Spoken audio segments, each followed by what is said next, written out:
नमस्कार, अपना बिहार देख रहे हैं आप और मैं हूं आप सबके साथ अनूप। खबरों की शुरुआत करेंगे और सबसे पहले वीआईपी में मचे संग्राम की बात करते हैं। एनडीए की बैठक में शामिल होने पर वीआईपी में संग्राम मचा हुआ है। वीआईपी का विधायक राजू सिंह का मुकेश सैनी पर बयान सामने आया है। बैठक का बहिष्कार करना गलत फैसला है। मुकेश सैनी ने विधायकों से बातचीत नहीं की, विधायकों से राय लेनी चाहिए थी। ये बयान वीआईपी के विधायक यानी मुकेश सैनी के विधायक राजू सिंह ने कही है। एनडीए में अगर असहजता है तो फैसला ले सैनी, सरकार में है तो मजबूती से फैसला ले। हमारी बात ना सुनी जाए ये नहीं चलेगा, जनता इस तरह की बहानेबाजी नहीं सुनेगी।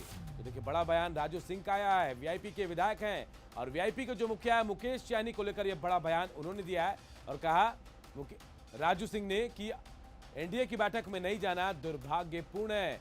बैठक का बहिष्कार करना गलत फैसला है, इसे वो लोग गलत मानते हैं।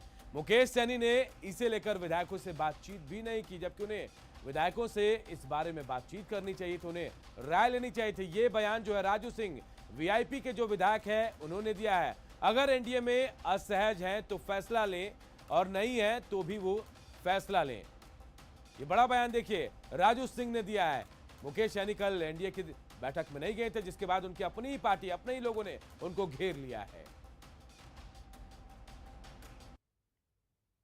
एनडीए की बैठक में शामिल नहीं होने पर वीआईपी पार्टी के भीतर अब घमासान शुरू हो चुका है। हमारे साथ इस वक्त वीआईपी पार्टी के विधायक राजू सिंह हैं। राजू जी, कल आप लोग बैठक में क्यों शामिल नहीं हुए?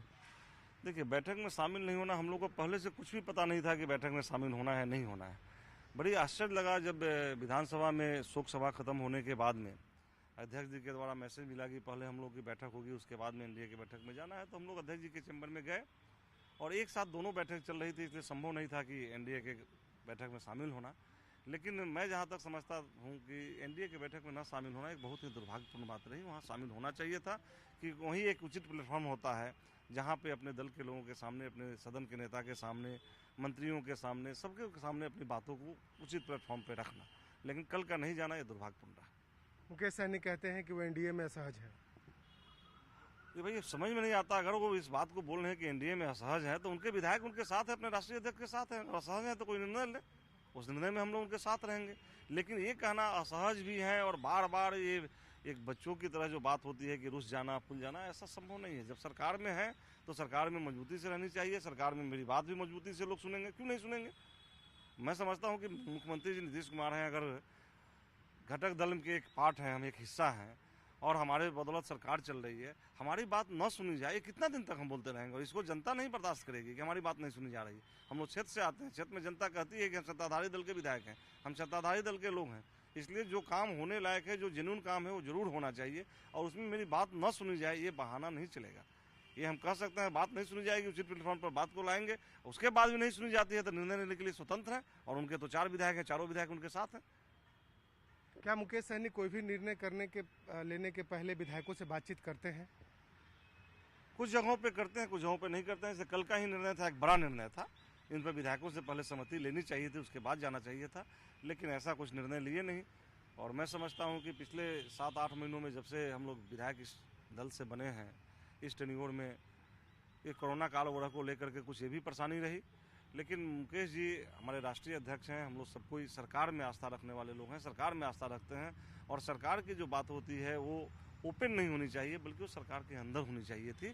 और सरकार के अंदर का उचित प्लेटफॉर्म एनडीए का बैठक होता है जहाँ पे सारे दल के नेता होते हैं, वहाँ करनी चाहिए थी।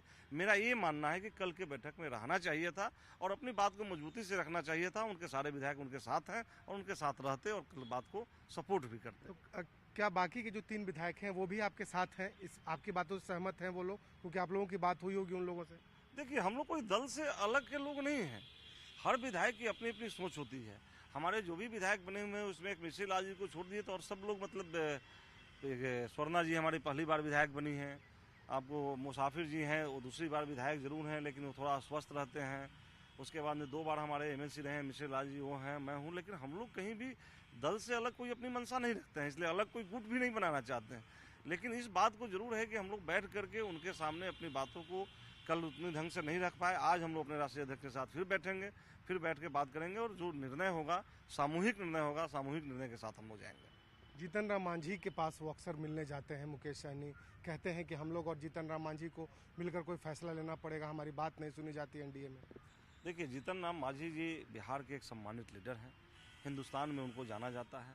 हमारी पार्टी अभी नहीं है, इसलिए हमारी पार्टी जीतन राम मांझी की तुलना करिए, मैं नहीं समझता हूँ कि हाँ वीआईपी के भी 4 हैं, उनके भी 4 हैं तो हम बराबरी हो जाएं। आज तो कांग्रेस के बहुत कम है, लेकिन कांग्रेस ही एक ऐसी राष्ट्रीय पार्टी है जो भारतीय जनता पार्टी के खिलाफ है। इसलिए जीतन राम मांझी जी के बारे में कुछ भी कहना मेरे लिए बहुत सही नहीं रहेगा, जब तक हम लोग आपस में बैठ करके। हाँ जरूर है, मुकेश सहनी दबाव बनाने की कोशिश कर रहे हैं एनडीए पर। ये तो आप लोग अच्छा ढंग से समझ सकते हैं, मेरा अभी बोलना कहीं से सही नहीं रहेगा। लेकिन दबाव की राजनीति क्या, अगर हम सरकार में हैं तो चाहे वो दबाव से हो, जिस ढंग से हो, सरकार में मेरी बात सुनी जानी चाहिए, इसका जरूर प्रेशर होना चाहिए। और ये प्रेशर पॉलिटिक्स इसको कह लीजिए, इसको जो कह लीजिए, मैं इसको तो नहीं समझता, लेकिन राष्ट्रीय अध्यक्ष जी इस मामले में ज़्यादा ही सही आप लोगों को बता पाएंगे कि दबाव की पॉलिटिक्स है या क्या है। तो बिल्कुल हमारे साथ राजू सिंह थे, जिनका साफ तौर पर कहना है कि कल की बैठक में वीआईपी पार्टी को शामिल होना चाहिए था और क्यों शामिल नहीं हुए ये इनके समझ से परे है। शैलेंद्र, न्यूज़ 18 पटना। और देखिए, राजू सिंह के अलावा जीतन राम मांझी ने भी मुकेश सहनी के तेवर पर पलटवार किया। ये वही जीतन राम मांझी जिनसे मिलने के लिए मुकेश सहनी गए तो उनसे बातचीत की। सहनी को एनडीए की बैठक में जाना चाहिए, ये मुकेश सहनी ने जीतन राम मांझी ने कहा है। और मुकेश सहनी का जो बयान है वो अपरिपक्वता की निशानी है, ये जीतन राम मांझी कह रहे हैं। अपनी बातों को मनवाने के लिए प्रेशर डाल रहे हैं सहनी। ये बड़ा बयान देखिए जीतन राम मांझी ने दिया है। सहनी पर मांझी अब तल्ख हो गए हैं, अपनी बातों को मनवाने के लिए प्रेशर डाल रहे हैं सहनी। ये बड़ा बयान जीतन राम मांझी ने दिया है। जीतन राम मांझी वही वो शख्स जिनसे मिलने के लिए मुकेश सहनी गए थे, उनसे मुलाकात हुई थी। लेकिन अब जो बयान सामने आया जीतन राम मांझी का, ऐसा साफ लग रहा है कि वो सहनी के साथ नहीं है और उनको लेकर तल्ख है। और वो कह रहे हैं कि मुकेश सहनी जो है सिर्फ प्रेशर डाल रहे हैं, प्रेशर पॉलिटिक्स कर रहे हैं। और मुकेश सहनी का जो बयान है वो अपरिपक्वता की निशानी है। अगर वहाँ कुछ करना था तो सार्वजनिक रूप में कहते कि हमको ये चीज़ की बात है, और फिर अखबारों में कहना कि साहब हमारी बात न सुनी जाती है, सिपाही तक चपरासी तक हमारी बात न लुट सकता है। हम समझते हैं कि सहनी जी के थोड़ा सा अपरिपक्वता का ये द्योतक है। और जहाँ तक ये कहते हैं राजू जी कि जाना गलत है, तो उनकी बात है, कहे होंगे, हमसे तो कोई बात नहीं है। लेकिन इतनी बात हम कह सकते हैं कि ना आए तो बात तो सहनी जी का माने ना लोग है। तो चारों विधायक सहनी जी के साथ हैं। अब घर में हैं, कोई गार्जियन है, तो उससे चाहे हम टेढ़ होकर बतियाएँ या सोच होकर बतियाएँ, कुछ दबाव डालने के लिए ये सक्षम है। और दूसरी बात कि इसका कोई अगर अर्थ निकालता है कि वो एनडीए से अलग हो सकते हैं या इस सरकार से अलग हो सकते हैं, तो इसका भी तो खुलासा कर दिया कि हम लोग साथ हैं, समर्थन देते रहेंगे। इधर एनडीए से नाराज चल रहे वीआईपी के अध्यक्ष और बिहार सरकार में मंत्री मुकेश सहनी ने कहा कि एनडीए से उनकी कोई नाराजगी नहीं है। अपने विधायकों के साथ होने का दावा भी उन्होंने न्यूज़ 18 पर किया। मुकेश सहनी से बातचीत की हमारे सहयोगी साकेत कुमार ने। साथ मुकेश सहनी जी हैं। मुकेश जी, कल आपकी बड़ी नाराजगी थी, अब किस तरह से इस मामले को देखा है? नहीं, नाराजगी थोड़े मतलब हम लोग एनडीए में है, क्लियर है, एनडीए में है। और एनडीए में बहुत सारी चीज़ें होता है, इंटरनल बात होता है, उसको हम लोग रख के अपनी चीज़ें को ठीक कर लेंगे। इसमें बहुत बड़ा नाराज़गी वाली बात नहीं है, ठीक है। आपके कुछ विधायक हैं, वही आपके फैसले से कहीं ना कहीं नाराज है। उन्होंने राजू सिंह ने कह दिया कि भाई ये दुर्भाग्यपूर्ण है कि एनडीए की बैठक में आप नहीं गए। नहीं, ठीक है, देखिए पार्टी है, स्वतंत्र है, हर जाति धर्म के लोग पार्टी में हैं और सबको बोलने की आज़ादी है। और ये पार्टी खून पसीना बहा के निषाद समाज ने इस पार्टी को यहाँ तक पहुँचाया है। और भी सभी समाज को हम लोग ने एडजस्ट किया, सब विधायक बने हैं, मंत्री बने। लोग दिन में कुछ और बोलते हैं, रात को कुछ और बोलते हैं, ठीक है। पार्टी में बहुत सारे लोग हैं, अलग अलग विचारधारा के लोग हैं, बोलते हैं चलिए यूपीए के साथ गठबंधन कीजिए, उधर मंत्री बन जाते हैं। कोई बोलता है एनडीए के साथ ही रहना है। तो ये सब बात तो चलते रहेगा ना, इसमें कोई बहुत बड़ा बात नहीं है। सब हमारे साथ है और हमारे विधायक मजबूती से सब हमारे साथ है, कल सब हमारे साथ है और आगे भी रहेंगे। तो एनडीए से कोई नाराजगी नहीं है? नहीं, एनडीए में थोड़े से इशू है, उसको हम लोग ठीक कर लेंगे। सरकार से कोई नाराजगी नहीं है, एनडीए में थोड़ा सा इशू है, उसको हम लोग ठीक कर लेंगे। और जातिगत जनगणना को लेकर क्या कहेंगे? नहीं, निश्चित तौर पे माननीय मुख्यमंत्री जी भी रिक्वेस्ट किए हैं माननीय प्रधानमंत्री जी को। हम भी कहेंगे केंद्र सरकार को कि जातिगत जनगणना निश्चित तौर पर होना चाहिए, खास करके बिहार और उत्तर प्रदेश, झारखंड ऐसे राज्य में खास करके होना चाहिए, क्योंकि यहाँ पे पिछड़ी समाज के लोग काफ़ी बड़े हैं। और जब जातिगत जनगणना होगा तो फिर हम लोग पॉलिसी बना सकते हैं बेहतर उनको उठाने के लिए। और जब इस देश में पशु का जनगणना हो सकता है, पशु में कौन सा ब्रीड है, साहिवाल है कि बछौर है, जब इस सब की चीज़ का जनगणना जब मैं खुद पशु एवं मत्स्य संसाधन के विभाग में जब ये सब मैं खुद करा सकता हूँ, तो बताइए कि इंसान का क्यों नहीं होना चाहिए। तो निश्चित तौर पे इंसान का भी होना चाहिए और इसके लिए माननीय प्रधानमंत्री जी इस पर ध्यान दें और मुझे लगता है कि भारत में जातिगत जनगणना होना चाहिए। मुकेश जी, एक आखिरी सवाल की कल आप जीतन राम मांझी से भी मिले, उनसे लंबी बातचीत हुई आपको, उससे पहले आपने कहा था कि हम लोगों को सम्मान नहीं मिल रहा है, हम लोगों को फैसला लेना चाहिए। नहीं ऐसी बात है। मांझी जी तो हमारे अभिभावक हैं और हम लोग एक दूसरे से मिलते हैं, चाय पीते हैं, खाना खाते हैं। और इसी के लेके कल मुलाकात हुआ, क्योंकि जो बनारस में जो घटना हुआ था उसमें मांझी जी खुल के पार्टी के सपोर्ट में आए थे, समाज को आगे करने के लिए आए थे। तो इसके लिए धन्यवाद देने के लिए मैं पर्सनली जाके मिला। और राजनीतिक कोई बात नहीं है, ये सब तो जब दो नेता मिलेंगे सुपर पावर, तो ये सब तो बात होबे करेगा ना। बिहार में 4 पार्टी का जब सरकार है और 2 पार्टी एक जगह मिलेंगे तो बहुत सारा बात होगा। बहुत से ऑफर भी आ रहे हैं। नहीं ठीक है, वो सब ऑफर तो आज से नहीं आ रहा, पहले से ही आ रहा है, डे 1 से आ रहा है। एनडीए के साथ आप हैं? एनडीए के साथ है बिल्कुल। तो मुकेश सहनी ने साफ कर दिया है कि वो एनडीए के साथ है और जो भी परेशानी हुई है उसे मिल बैठ कर दूर कर लिया जाएगा। साकेत कुमार, न्यूज़ 18 पटना। और देखें, तमाम बयानों के बीच जेडीयू के प्रदेश अध्यक्ष उमेश सिंह कुशवाहा ने कहा कि एनडीए एकजुट है और उनकी सरकार पूरे 5 साल चलेगी।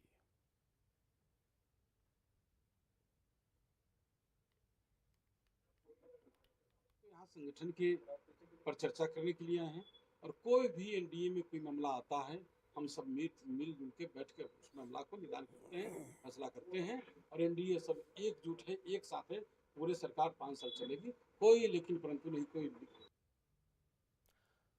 और इधर बिहार विधानसभा में आज बालू का मुद्दा उठाया। विधायक राम प्रवेश राय ने कहा कि बिहार में बालू का अवैध खनन जारी है, जिस पर मंत्री जनक राम ने कहा कि बिहार में बालू का खेल करने वालों पर कार्रवाई भी हो रही है और किसी को भी छोड़ा नहीं जाएगा।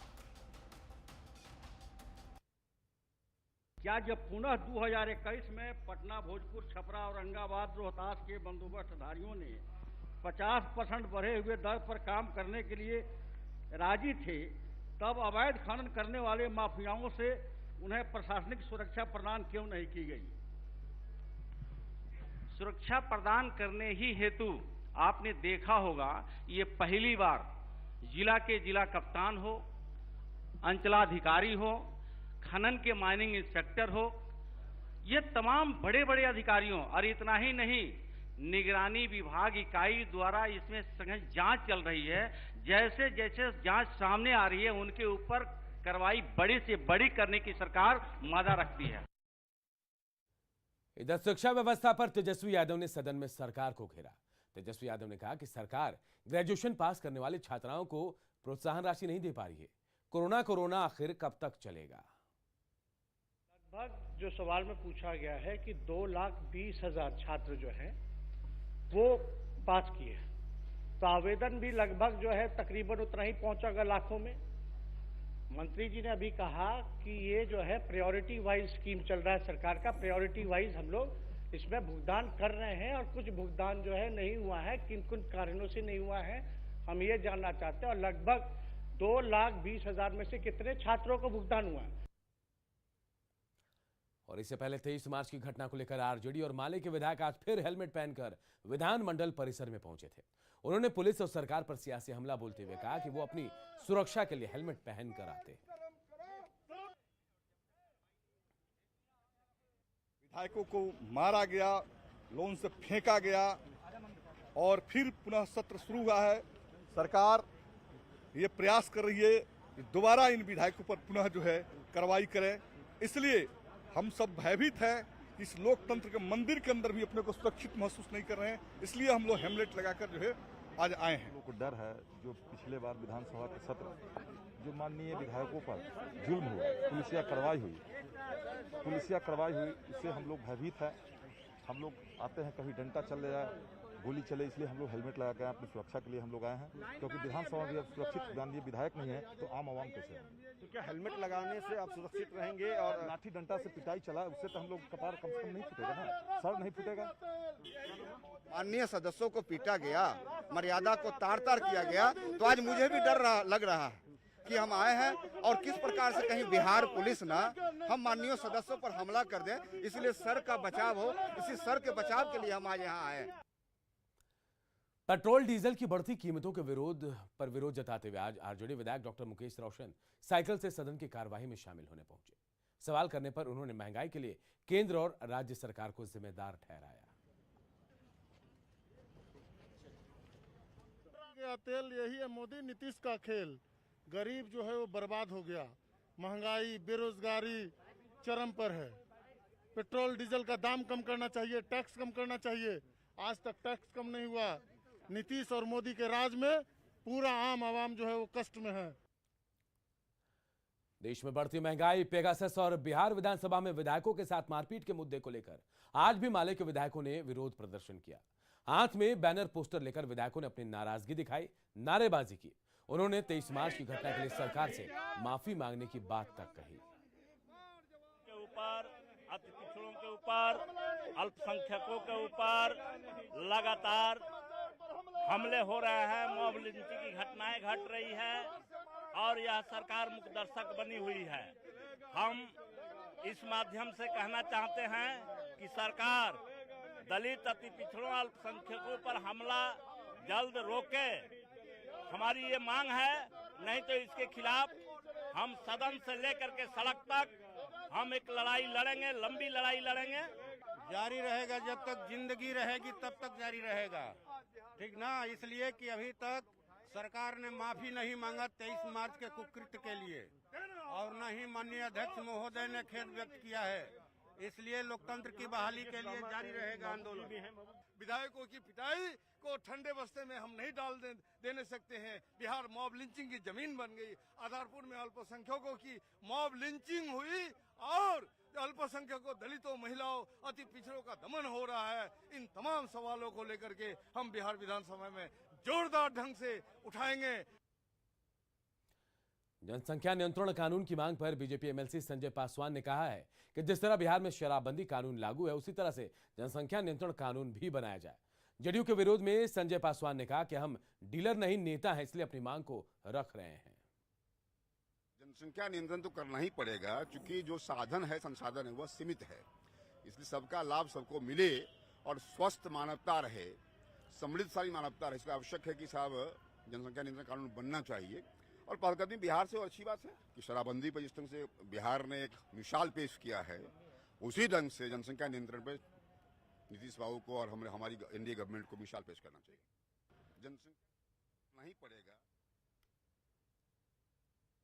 तो देखिए, बीजेपी एमएलसी संजय पासवान ने कहा कि जनसंख्या नियंत्रण कानून जरूरी है और ये कहीं ना कहीं एक बनना चाहिए कानून, इसे लेकर, और हम अपनी मांग रख रहे हैं। शराबबंदी की तरह इसे कानून बनाना चाहिए।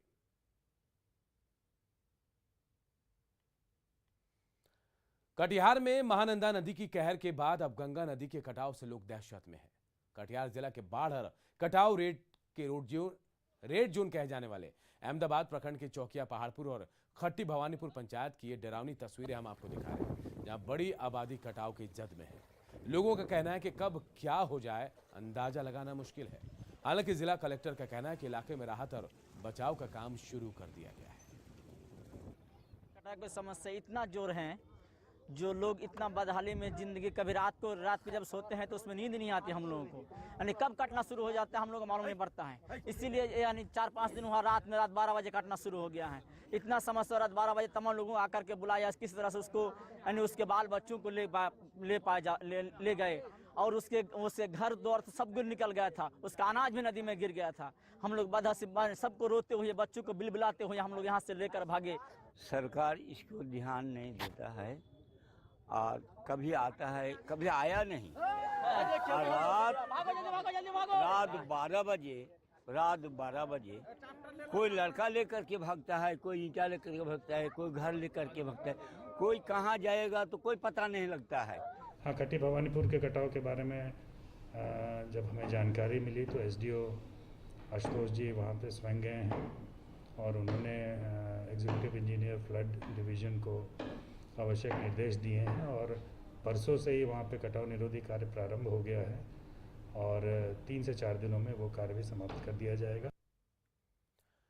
नेटवर्क 18 फेडरल बैंक संजीवनी गाड़ी भारत के कोविड प्रभावित जिलों में जा रही है। वैक्सीन के लिए जागरूकता फैलाने की हमारी इस मुहिम को आप भी अपना सहयोग दीजिए। चलिए आपको दिखाते हैं संजीवनी गाड़ी अब तक कहां-कहां गई और आज कहां है।